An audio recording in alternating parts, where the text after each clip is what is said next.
سلام، من دکتر نوید خپلواک هستم. بحث امروز ما در مورد دستگاه تنفسی است. respiration یا تنفس پروسه است که طی آن اکسیژن به داخل وجود و کربن دی اکساید به بیرون وجود انتقال میکنه. یعنی در پروسه respiration اکسیژن از اتمسفر یا از بیرون به داخل میآید و کربن دی اکساید که در داخل وجود ساخته میشه به بیرون از وجود انتقال میکنه. این پروسه را به نام ریسپیریشن یاد میکنه. دو نوع است: internal respiration و external respiration یا تنفس داخلی و بیرونی. چی معنا داره تنفس داخلی و بیرونی؟ تبادله گازات بین شش و قلب جریان خون ببخشید بین شش و جریان خونه تنفس بیرونی یا اکسترنال میگیم و تبادله گازات بین خون و حجرات بدن یا انساج بدن به نام تنفس داخلی یاد میکنیم. درست؟ ریسپیریشن دو نوع است و در دو فاز مختلف صورت میگیره. فازهایی که پروسه انتقال گازات اکسیژن و کربن دی اکساید مهیا میسازه انسپیریشن و اکسپیریشن است. انسپیریشن کش کردن هوا به داخل وجود توسط طرق تنفسی. اکسپیریشن بیرون راندن هوا از وجود توسط طرق تنفسی. خب، یک انسان بالغ جوان و صحتمند در 1 دقیقه از 12 تا 16 مرتبه تنفس میکنه. breaths per minute که ایره ما به نام respiratory rate یا RR یاد میکنیم. respiratory rate. خب، میریم به طرف وظایف respiratory tract یا مکلفیت هایی که دستگاه تنفسی داره. خب به دو بخش تقسیم میشه دستگاه تنفسی: upper respiratory tract یا دستگاه فوقانی جهاز هاضمه که شامل اورال کویتی یا دهن، چون هوا توسط دهن و بینی نوس به حلقوم انتقال میکنه و از حلقوم بالاخره به بلعوم و از اونجا به قصبه توریه و بشش. ارگان های فوقانی شامل دهن، نوس، بینی، فیرنگس و لیرنگس است. از لیرنگس پایین یعنی لیرنگس یا بلعوم، قصبه توریه و شش، اینا ارگان های تحتانی جهاز تنفسی است. lower respiratory tract یا ارگان هایی که در قسمت تحتانی جهاز تنفس قرار داره. خب، تراکیا بایفرکیشن آف تراکیا در جایی که قصبه توریه به دو بخش راست و چپ تقسیم میشه که هر کدامش داخل شش راست و چپ میشه به نام کرینا یاد میشه. کرینا در fifth thoracic vertebrae موقعیت داره. fifth thoracic vertebrae یعنی در ستون فقرات ما فقره پنجم قفس سینه روبروی این ناحیه است که به نام کرینا یاد میشه. در کرینا برونکای قصبه توریه به دو بخش تقسیم میشه. ای از قصبه توریه به دو بخش راست و چپ تقسیم شد: برونکای راست و برونکای چپ. دیویژن بعدی که صورت میگیره برونکای راست و چپ ما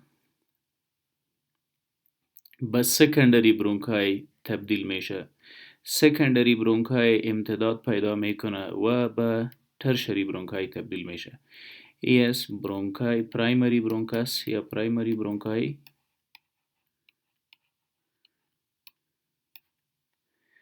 بعد دو بخش تقسیم میشه: ای سکندری برونکای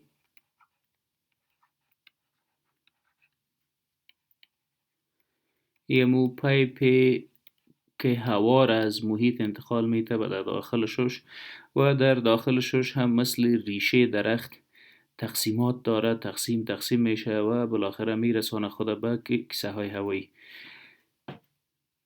سکندری برونکای به تقسیمات کرد و به ترشری برونکای تبدیل شد.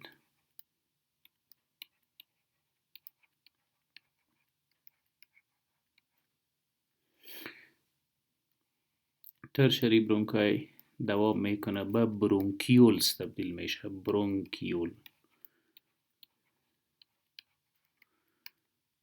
اوکی. برونکیول به دو بخش دیگه در امتداد خود تقسیم میشه که ترمینال برونکیولز.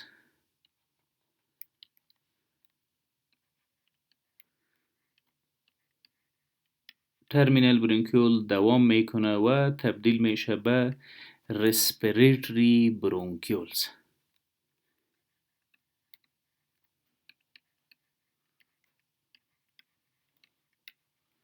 رسپیریتری برونکیولز در مسیر خود تقسیم میشه به الویولر دکت. ای الویولر دکت است. الویولر دکت. اوکی. الویولر دکت در مسیر خود تبدیل میشه به الویولس یا کیسه های هوایی. اینا واحدهای ساختمانی و وظیفوی جهاز هاضمه است. کیسه های هوایی یا الویولای. اینا درختی از پیپ هایی است که هوا را به داخل شش انتقال میده تا به رسپیریتری برونکیولز به نام کندکشن زون یاد میشه و پایین تر از رسپیریتری برونکیولز که شامل کیسه های هوایی، اسنار و ایناست که به نام رسپیریتری زون یاد میشه. به هر حال وظایف غیر تنفسی جهاز تنفس کم بررسی میکنیم یا non respiratory functions of respiratory tract. وظایفی که سهم در تبادله گازات نداره. آلفکشن یا تشخیص بو. آخذه هایی که بوی را برای ما تشخیص میکنه در ناحیه بینی قرار داره که جزء از سیستم تنفسی ماست. وکالایزیشن یا تنظیمات صدا، گپ زدن، آوازخوانی و ترنم هم از اینا توسط لیرنگز وکال باکس تنظیم میشه که جزء از سیستم تنفسی یا دستگاه تنفسی ماست. در پهلوی اینا وظایف خیلی مهم دیگه که موجود است دیفنس مکانیزم یا دفاع از وجود ما. توسط چی؟ و از چی باید دفاع کرد؟ از گرد و غبار، دست. توسط چی دفاع میکنه؟ توسط سلفه کف. سلفه یکی از بهترین مکانیزم دفاعی بدن ما خصوصا دستگاه تنفسی است. سنیزینگ یا عطسه زدن هم از اینا مواد مضر و ذرات مضر که توسط تنفس به داخل شش رفته و بیرون توسط مکانیزم دفاعی شش بیرون رانده میشه. تولید هپارین که آنتی کوآگولنت است توسط حجرات مخصوص در شش صورت میگیره.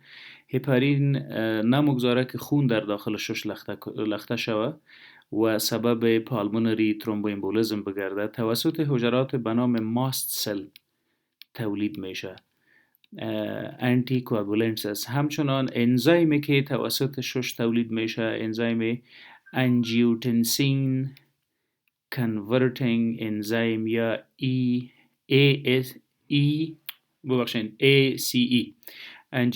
angiotensin converting enzyme که در blood pressure regulation یا در تنظیم فشار خون رول مهم داره توسط شش ما تولید میشه. همچنان واتر بالانس یا تعادل مایات خصوصا آب در وجود توسط شش صورت میگیره. ایواپوریشن یا تبخیر مایات در صورت ضرورت توسط شش صورت میگیره. اینا وظایف است که در پهلوی تنفس یا رسپایریشن توسط دستگاه تنفسی صورت میگیره. ممنون.